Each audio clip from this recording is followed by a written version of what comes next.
Have heard about the scathing, escalating war of words between two former Rivers State governors, Rotimi Amaechi and, yes, Nyesom Wike. These are two very influential politicians in this country, but instead of shaping our world, their loathing of each other has taken center stage and appears to be ratcheting up. In the latest broadside and in the wake of a fierce verbal attack earlier by Mr. Wike, in which he claimed that Mr. Amaechi was hungry only for power, Mr. Amaechi appeared on this program last night to roundly dismiss Mr. Wike as a mere former employee who was beneath him and who was, for all intents and purposes, a child. So how much of all these comments hit the public nerve? Well, let's get the perspectives of our analysts. Hopefully they'll help us understand better what the kerfuffle is all about. And they are Arise News analyst and former chairman of the editorial board of Daily Trust newspaper, Prof.Jega, and the current affairs analyst and professor of communications at Bayes University in Abuja, Professor Adeniyi. Gentlemen, thank you very much indeed for coming in. Thank you, Charles.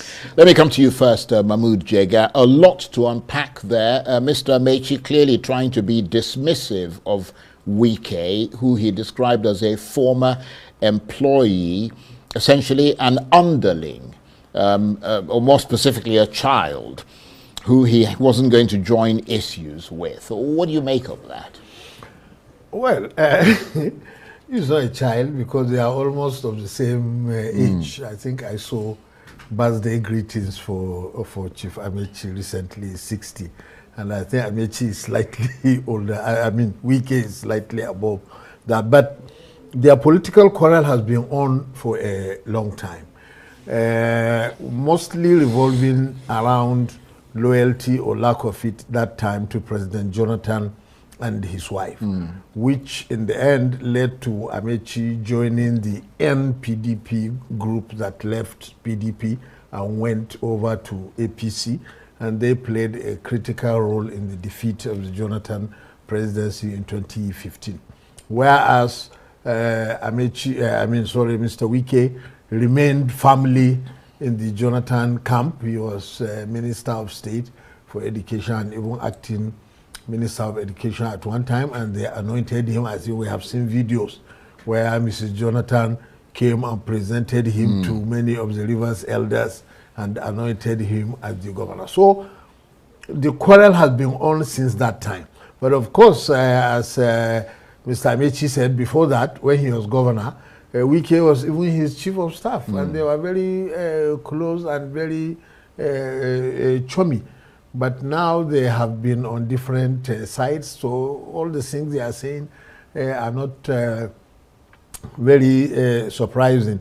Mr. Amaechi right now is not holding any key position in the political space, whereas Mr. Wike is not only one of the most prominent cabinet ministers, but is also said to be the controlling power in the main opposition party, the PDP. And he appears to have the ear of the president. Well, he certainly has. I mean, you can't be FCT minister if the president doesn't like you very much. And also, from what we can see, he seems to be very important in the 2027 re-election calculations, because apparently the president wants Rivers State, which is one of the largest, the states with one of the biggest electoral votes. And that is why Mr. Wike is so confident and is playing this very difficult game, which has never been done in Nigerian politics as far as I remember. Indeed. And Prof, there seemed to be a lot of subtext and suggestion to what Mr. Amaechi was saying or insinuating. At one point he talked about his decision to make Mr. Wike chief of staff instead of commissioner of finance in order to supervise him. What's your reading of that? Well, first of all, Charles, I think here we have two strong political characters. You know, one of them very tempestuous, and the other one also very tempestuous. Yeah, anyway. I would argue they both are. Yeah, but slightly measured. Right. You know, slightly measured. Strong characters, you know, from a very prominent state, and when egos begin to clash, you are not going to expect anything less from what you are seeing now. And sometimes some other persons might actually go through the many things that Mahmoud described here and approach it differently. But here we're talking about, personalities, that can be very gung-ho, determined to achieve whatever they have set out to achieve. And I want to believe that we're going to see more of this. It's not going to end anytime soon, because they are presently on opposing sides. And Rivers State is a treasured state. The battle for Rivers will continue. And if it continues, of course, we know who has the greater influence between the two of them now. And the other person, too, is not going to rest on his horse, in trying to assert his influence in that state. Well, I would have wished that these brickbats, these both sides, are actually depersonalized, where they focus on issues and not on their personalities, I would rather wish that, they could probably offend themselves, like the character of politics is, but not hurt themselves, not engage in psychic assault, because remembering that, yes, they are political personalities, but they also have other entities around them. They've got wives, they've got families, they've got children. The damage could go beyond them. Go beyond that. Yeah, that's a good point. We do not need any kind of elongated, a political difference in the way we saw in the West those days between Awolowo and Akintola. I'm not sure it's really worth it, really, if at the end of the day, the basic objective of political contestation is service to the people. Indeed. Yeah, so that's my immediate take, really. That's a good point. I think it's quite worrying, just coming off the back of what Professor Adeniyi is saying there, that both of them actually come from Rivers State. That could potentially be a flashpoint in terms of them, as you said, being on different sides. I wonder, when you saw that him speaking yesterday, was the fact that throughout most of that interview, he pointedly refused to mention Wike by name, beyond just one side reference. Was that significant in your assessment? It is a way of sometimes trying to belittle the other part. Even Chief Olabode George, who was speaking this evening, initially he didn't want to mention the name of Mr. Wike, although in the end I think he had to when he couldn't avoid that. But in public communication, sometimes when you are trying to belittle the other person, you will refuse to mention his name and refer to him in third person or others. It is all part of the political gimmick.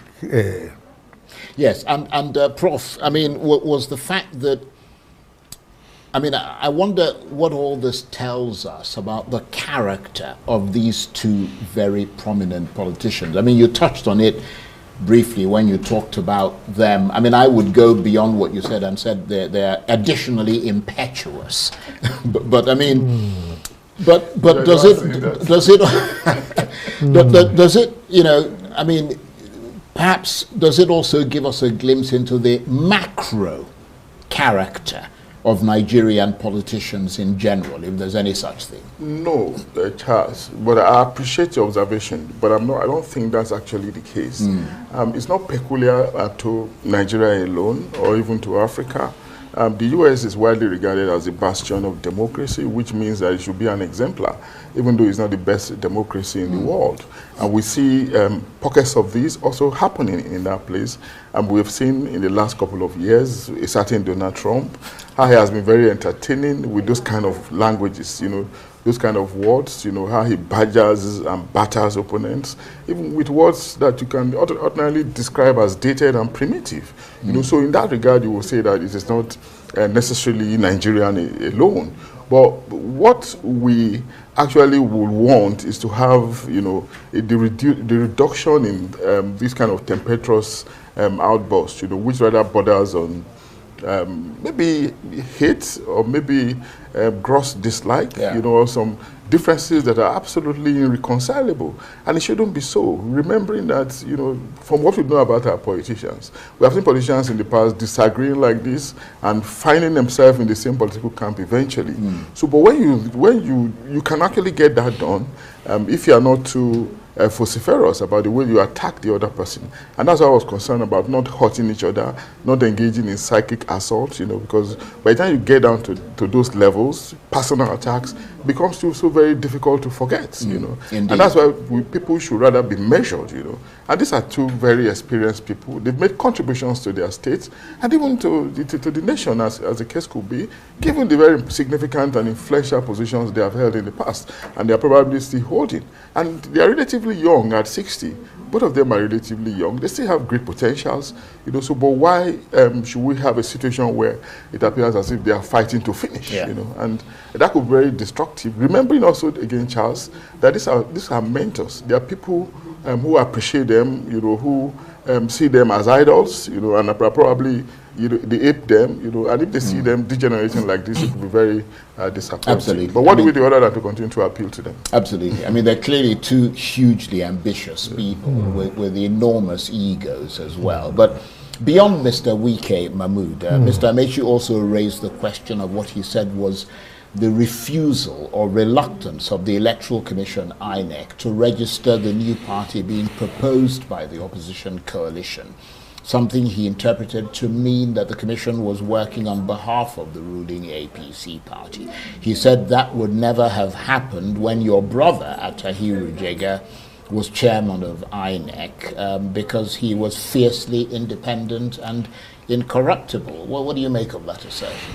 I must say that I don't know the reason why INEC has not started the process of registering new political parties. It is supposed to do that after every election cycle, and we hear that there are more than 100 applications for associations waiting to be registered as parties. Now, you see, when we go back to the Second Republic, a similar thing happened because major opposition parties came together and floated the PPP, what they called that time the Progressive People's Party. And really, if that party were registered by FEDECO, it would have given MPN a good run for its money. And for whatever reason, FEDECO refused to register PPP. Instead, it registered a small briefcase Nigeria Advance Party of Chief Tunji Braithwaite that time, and everybody saw it as an MPN maneuver, and they were even hoping probably that Chief Braithwaite, being from Lagos, could pinch some of Chief Awolowo's UPN votes. So it is inevitable that the present scenario will also give rise to similar accusations, and it is doubly unfortunate if it is APC, as is being alleged, that is stopping INEC from registering new political parties. That is ironic and unfortunate because APC itself was registered in the middle of an election cycle in 2013 when 3.5 or 4 parties came together, and that was how it was able to build enough force, and 2 years later was able to upstage PDP and take over the federal government. Now, APC already has many advantages, but it should not, if it is the one that is making this maneuver, honestly, it should not go that low, because it will be a serious blotch on its democratic credentials, if it is the one that is making that maneuver. And INEC should clear its name, honestly, by starting the process of registering parties. Already the time is tight because there is less than 2 years to the next election now, and they need time to come together. Absolutely. Well, let's move away from that and talk about the shadow government of Pat Utomi. A court has been urged to restrain Mr. Utomi and his associates from engaging in rallies. And of course, the DSS, the Department of State Services, is the one that's actually taken Professor Pat Utomi to court, and it's all swirling around this issue of calling a shadow government. Well, what are your thoughts on that? Well, I think Pat Utomi, of course, we know is a scholar, is a thinker. I'm not sure he was talking about shadow government in the way in which we understand it. He was probably just trying to be creative, you know, to be creative with words, you know, probably imagining a kind of arrangement where they'll be in a position to provide alternatives to government policies. A bit like the shadow government in the UK. Yeah, that's fine. But right. you see, before you have a shadow government, first of all, our democracy is presidential. It is not parliamentary like the UK, where the shadow government is actually operational. So the difference is still there. Before you can have an effective shadow government, there must be a ring of association around it, maybe registered association, formal association. But I'm not going to put Patitomi's own arrangement in that light. So to that extent, it may not be in that mold that he was trying to imagine it. He was maybe talking in the realm of ideas, trying to be creative with it. So, but government also coming in through the DSS to rein in on him may not be also wrong in the way they have done it, because in the past they will probably have resorted to some other method, maybe arrest, taking him away. We've got about 20 seconds. Yeah, detaining him without trial, a lot of that. But they have chosen the civil route, you know, taking him to court or maybe charging him before the courts of law, which is what we've been talking about, really. You know, due process can be very, very important. Yeah, this back and forth will continue, but the important thing is that, you know, there should be moderation on both sides, you know, so that we can have some kind of understanding, and it should not necessarily degenerate, as the case could be. Mahmood-Jega, your thoughts on that? I think so too, that the government need not overreact. It is true that shadow government is normally associated with parliamentary systems of government. But really, if what it means, just like in parliamentary system, is okay, we take some of our party members, assign this one to agriculture, assign this one to defense, assign this one to security. It's not that he's going to govern the ministry. He has no control over it. But monitor it, offer alternatives to whatever policy and actions it is doing. If that is that, I don't think that is dangerous. It doesn't look to me reasonable. But it is okay. The courts will now decide. Yeah. Thank you very much indeed, gentlemen. As always, Mahmood-Jega is the Arise News analyst, former chairman of the editorial board of Daily Trust newspaper, and Professor Abiodun Adeniyi is a current affairs analyst and professor of communications at Bayes University in Abuja. Thank you very much indeed. Thank you.